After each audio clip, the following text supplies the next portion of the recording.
Hey, how's it going? And welcome back to Consuming Cinema, a show about making and pairing food and drinks from popular movies and TV shows. Today, we're making and pairing crème brûlée with Kir from Amélie. If you haven't seen Amélie or La fabuleuse destin d'Amélie Poulain, it is a 2001 French film co-written and directed by Jean-Pierre Jeunet, which follows Amélie Poulain, a quirky young woman who, more than anything, loves skipping stones at St. Martin's Canal, seeing the audience members' reactions during movies, sticking her hand into sacks of grain, and of course, briser la croûte des crèmes brûlées avec la pointe de la petite cuillère. But what to pair with our crème brûlée? Well, when she's not performing random acts of generosity, Amélie works in a cafe where they serve a variety of drinks like the classic French cocktail, Kir. But before we get to our Kir, we first have to start our crème brûlée, which for a single portion you will need 1 egg yolk, as well as 1 tablespoon of sugar, 1 teaspoon of vanilla extract, and enough cream for 1/2 cup of total liquid. Then we're just gonna mix this all together with a fork or whisk until it's all seamlessly incorporated, and then we're gonna put our custard into a 6-ounce ramekin like this one, which I found generally in 2 different shapes. So I decided to prepare the crème brûlée in both ramekins and see which one would work better. And ultimately, I like this lower flat one here. And after you fill your ramekin with your custard, we are then going to stick it into a 250-degree oven for 45 minutes, after which we are going to take out our ramekin or ramekins and allow them to cool completely. And after they're all cool, you then want to place your custard in the fridge for at least several hours or overnight. And while our custard is in the fridge, let's talk Kir, which is a cocktail that combines crème de cassis, a blackcurrant liqueur from Dijon, France, where the drink's namesake, resistance fighter and Catholic priest Felix Kir was once mayor, and the same Dijon well known for its mustard. And Dijon happens to be in the region of Burgundy. And coincidentally, when you make a Kir, you also need a dry white Burgundy wine, like this Bourgogne à la Goutte from winemaker Patrick Piuzet, with Bourgogne describing the wine's region of Burgundy and à la Goutte describing the variety of grape. Then, once the custard comes out of the fridge, it's now time to put the brûlée in our crème brûlée, because brûlée in French translates to burnt, and describes the dessert's signature torched crackly topping,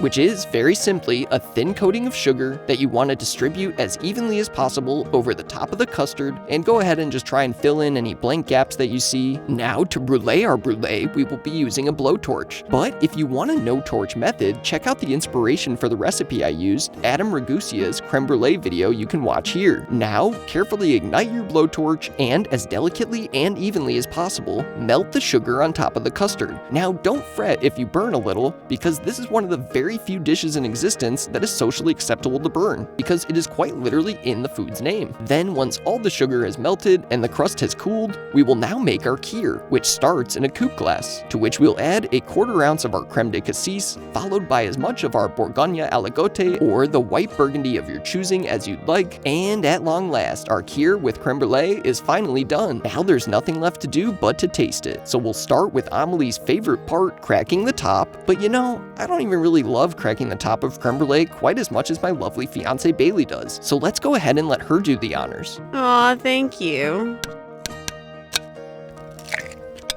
Aw, it is so good. So rich, so dreamy, so creamy, so McSteamy. Oh, nice. Well, let me give it a try here. Wow, Bailey's not kidding. I gotta admit, I don't even really typically like crème brûlée, but this is some of the best I've ever had. It is decadent and elegant, and this non-traditional method produces a bit smoother and silkier of a custard than the classic Egg Yolk crème brûlée. But how does our Kir pair with crème brûlée? Well, that is refreshing. So, what I love about the Kir is foremost their frontman, Robert Smith, as well as their timeless melodic sound, enduring legacy, and often life-affirming lyrics. But what I love about this Kir is the way that tart sweetness from the crème de cassis is balanced out perfectly by the dry tannic nature of the à la Goutte. It is really quite fabulous. And speaking of balance, this dry tart drink provides a wonderful balance to the sweet, decadently rich crème brûlée in a similar way to berries on many a dessert might. So it goes without saying that this pairing is most definitely worthy of 2 big thumbs up.